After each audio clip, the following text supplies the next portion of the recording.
You want to learn more vocabulary in Brazilian Portuguese?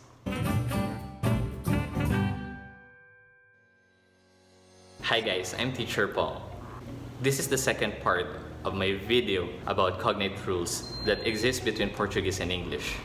In my first video, I shared 10 cognate rules which are ti, dagi, shon, são, li, mente, fi, fia, pol, plo, bol, vel, ism, ismo, ari, ario, ens, encia, and enchi.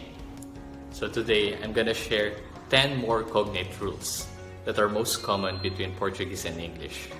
So most of the time, words ending with age or age is aging in Portuguese, such as garage is garagem, massage is massaging, image is imagem. Words ending in ted are usually tado or tada, like limited is limitado or limitada, irritated is irritado, edited is editado. Words ending with mi or my is mia in Portuguese, like astronomy, astronomia, polygamy is polygamia, anatomy is anatomia.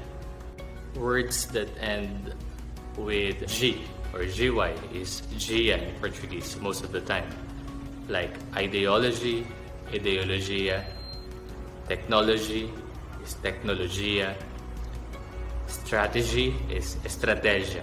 Words that end with nc is usually encia in Portuguese, like fluency is fluência, emergency, emergência, residency is residência.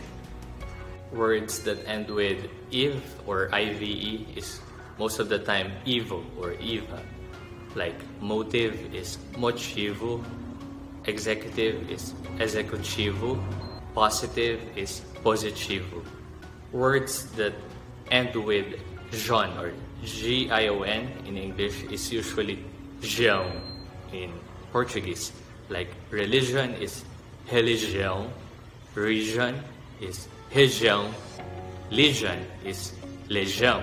Words that end with cis is usually easy in Portuguese, like analysis is análise, hypothesis is hipótese, crisis is crise.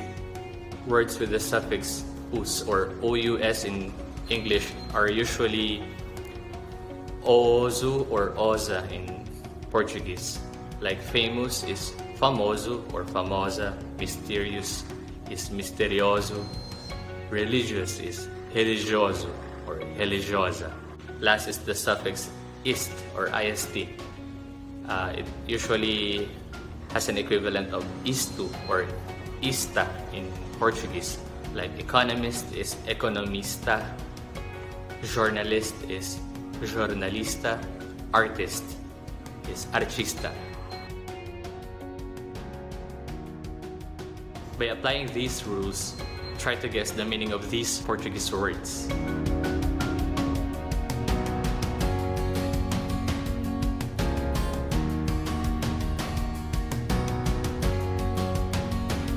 Generoso, generous. Urgência, urgency. Coragem, courage. Diálise, dialysis. Autonomia, autonomy.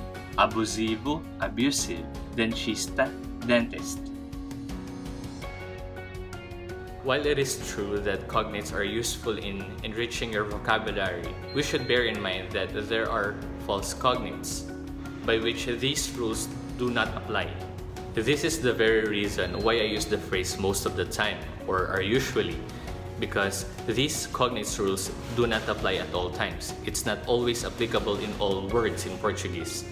I made a separate video about false cognates, wherein I gave examples of these words which we should be careful of for us not to fall on these traps. If you want to learn more Portuguese words to add in your vocabulary, I am sharing new words in Facebook, Instagram, and Twitter. Please follow the official accounts of When in Brazil YouTube channel. If you find this video helpful, please don't forget to like, share, and subscribe to the channel. Until next time, ciao ciao.